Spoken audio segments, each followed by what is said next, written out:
Thank you, everyone. It's hot. This is actually the work of one of my former students, and he kindly provided numerous simulations to make it presentable at this conference. I will introduce to you what the idea behind the whole study is by moving to the next one. You may have heard about digital twins. So the idea of digital twin is, if we have a facility and we know its current working condition, is there an easier way than just waiting for things to happen and then monitoring and testing to predict what is eventually happening to that facility, and can we monitor it as it goes? So the digital twin is actually the twin of the actual facility, which is simulating things, and it's a digital nature, as the name shows. So the purpose of this study basically is to identify, investigate all potential failure mechanisms and fracture mechanisms for components like pressurized vessels, which may contain a variety of issues, like they may contain residual stresses, they may contain defects. Defects could be of different shape and different size, inside, outside, axial, hoop, in any direction, and also residual stresses could be caused by different processes, like, let's say, welding is one possibility. Autofrettage is another potential procedure that will induce residual stresses. So to put it all together, eventually I'm going to come to this conclusion that if we have a catalog of data, that we have a set of design curves accounting for all these aspects, residual stresses, cracks, and different loading scenarios on a pressure vessel, can we use that reference design curve to identify whether our component is safe or it's likely to fail? So all we need is to know what are the loading conditions of our component and find one point on that design curve, master design curve, and then make the judgment. So that is the idea. In this particular presentation, I will focus on one of those mechanisms, which is the limit load. So I will assume that it's not going to be fatigue crack propagation. It's not going to be fracture, brittle, or ductile. It's going to be excessive plasticity and collapse. So how that can be put into a scenario of creating a set of design curves and using them in practice, because engineers are interested in doing things quickly and fastly. So they're not going to spend loads of hours and hours and days on simulating things. If they have available reliable design curve, they can just refer to that. So limit load of pressurized vessels, which are thick wall, they could be thin as well, like pipelines and pressurized vessels. So it could be a closed end or open end cylinder. And I'm going to look at several aspects. One is the presence of cracks of various configurations, as I pointed out. The other one is residual stresses induced in any way. And then, so normalized design curve will allow me not to rely on a specific material. If I normalize pressure relative to the yield stress, for example, I can use the same design curve for a series of different materials. So that's the main purpose of that number 4, normalized design curve for safety assessment from the perspective of limit load. So next step would be to look at the design integrity assessment from view of fatigue and fracture, like crack initiation, propagation, brittle fracture, or ductile fracture. Those are the other elements to put together to complete this puzzle. So this is the outline of this one, which is just focusing on limit load. Bursting pressure, first from theory. So I will rely on analytical solutions and validate my finite element model by looking at how it compares with analytical solution. And I will use that as a reference to to verify my model, and then I will use it for all different scenarios. So limit load of thick-walled cylindrical vessels under combined loading. Combined loading means that it could be a vessel which has subjected to internal pressure. You can add to that axial loading, you can add to that bending, etc. So any type of loading which makes it combined load. Then how the influence of a strain hardening is. So material may not be perfect plastic, may not remain within the elastic zone. So if it goes beyond and hardening is going to be taken into account, how that will affect my design curves.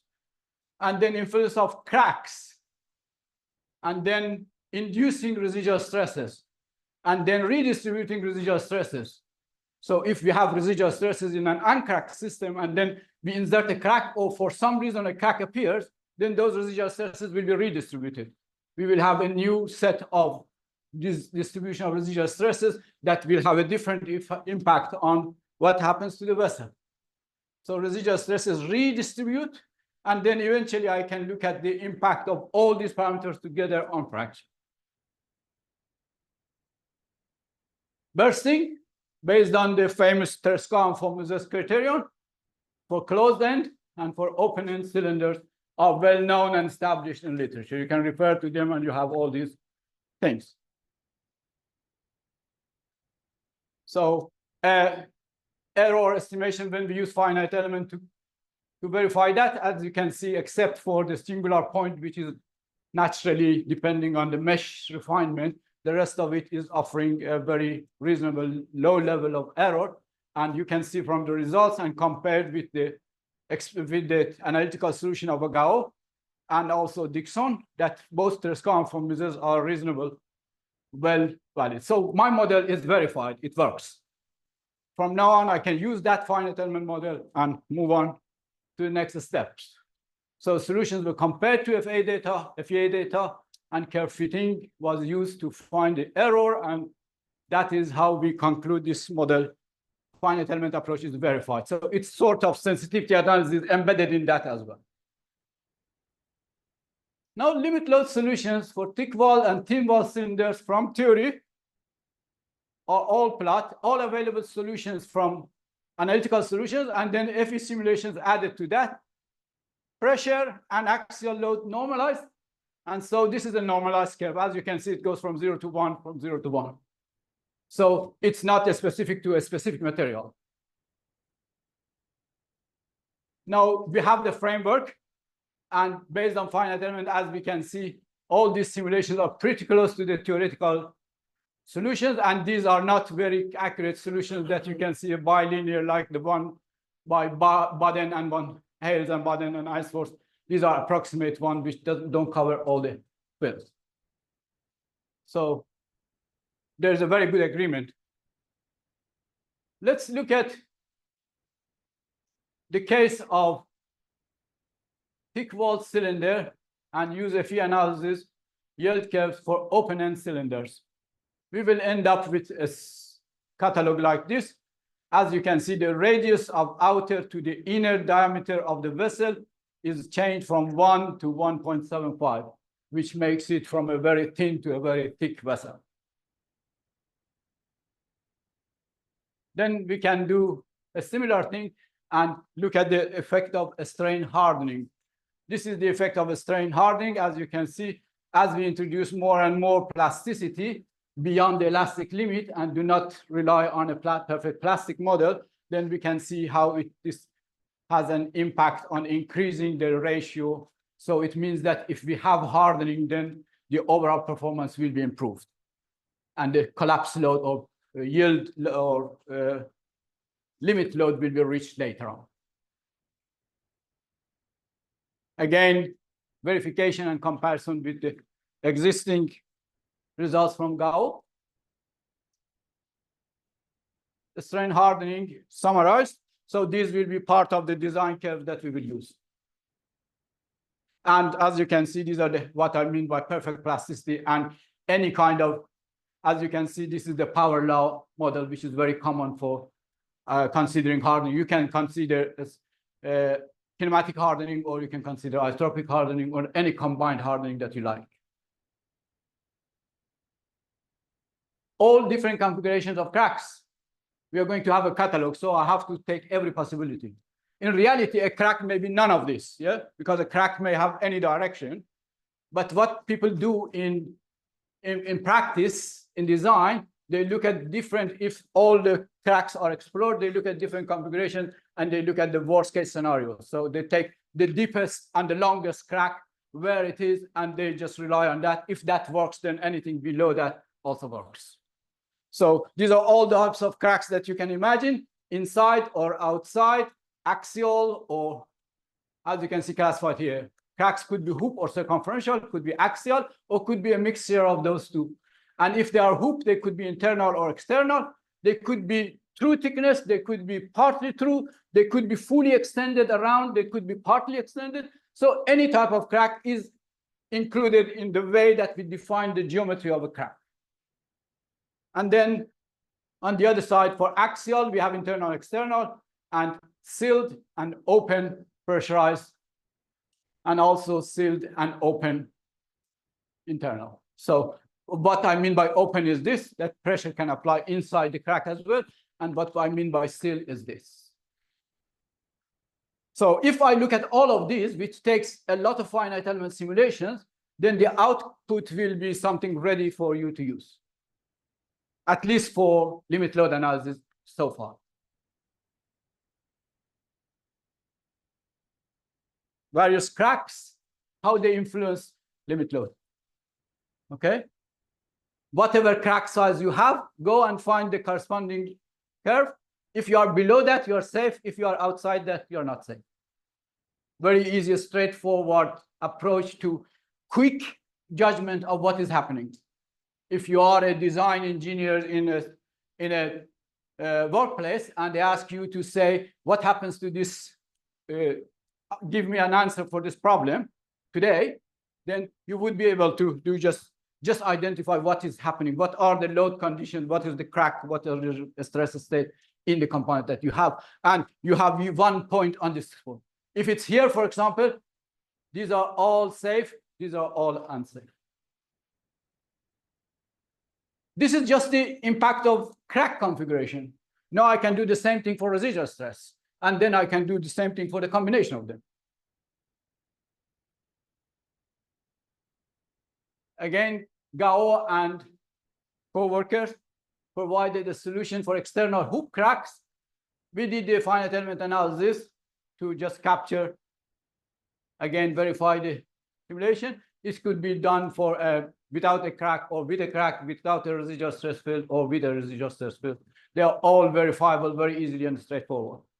And then detail of finite element analysis. Well, if there is no crack, you can even use axisymmetric modeling. Okay, just the 2D, very quick, 1 minute. If there are things to consider like cracks, then you need to look at the symmetric condition. And in this case, we used a 1/8 and a 1/4 to make sure that we observe the simulation, the symmetric condition, and we still get valid results. And of course, we use the symmetric planes wherever we cut the vessel and subdivide. The advantage of this will be to have less computational time. And there are also other possibilities and options. You can use submodeling in Abacus to just reduce that model into a fraction of that model and solve that one, which will give you even more accurate results and with better access to mesh refinement, degree of mesh refinement that you decide to impose. So again, similar set of design curves, which are looking at, as you can see here, different ratios of depths of crack relative to the thickness from 1.2, 0.5, 0.8, and uncracked. Moving forward, analytical for open end does not exist. FEM results here, because we have verified our model is working already, so we can do a set of design curves for open end cylinder for all different configuration of cracks. And all details are available. You can look at those in the actual paper much easier. I'm a bit, I think I started 5 minutes or 6 late. So We have that in account. I reserve my 50 minutes. So these are axial cracks. Again, you can do the same thing. And then you can go and look at how to induce residual stresses. There are so many different ways. One is overloaded, make sure there's some plasticity, unload it, then there are residual stresses. Insert the crack artificially, then the residual stresses are redistributed. That's simple. So in Abacus, it's very easy to just remove part of the boundary condition and assume it as an inserted crack. and then you get the residual. You just allow one more step in analysis, and it will rebalance all the equations, and you will get a different distribution of residual stresses after you do insert those cracks. Put them all together, a 5-state, loading, unloading, residual stresses are there, redistribute them, apply internal pressure, axial tension, or a combination, and see what happens. This is actually the redistributed residual stresses for one specific case. You can do that for all the configurations that I mentioned. Put them together. Influence of residual stress on the limit load of open end and closed end. External crack can be figured out. And this is everything we can do with those design curves. I didn't put them all together because it will be too messy to see 1,000 curve on one figure, but you can just use them, separate them, and as soon as you know your condition, you can just refer and find the right thing. These are the main conclusions that we can extract from that study. What is significant, what impact of residual stress or crack shape or crack size or crack configuration is more contributing to improving or decreasing the strength or the limit load of your structure. So I leave it to you to spend 30 seconds to read. And I thank you, the chairman, for the opportunity. And thank you very much.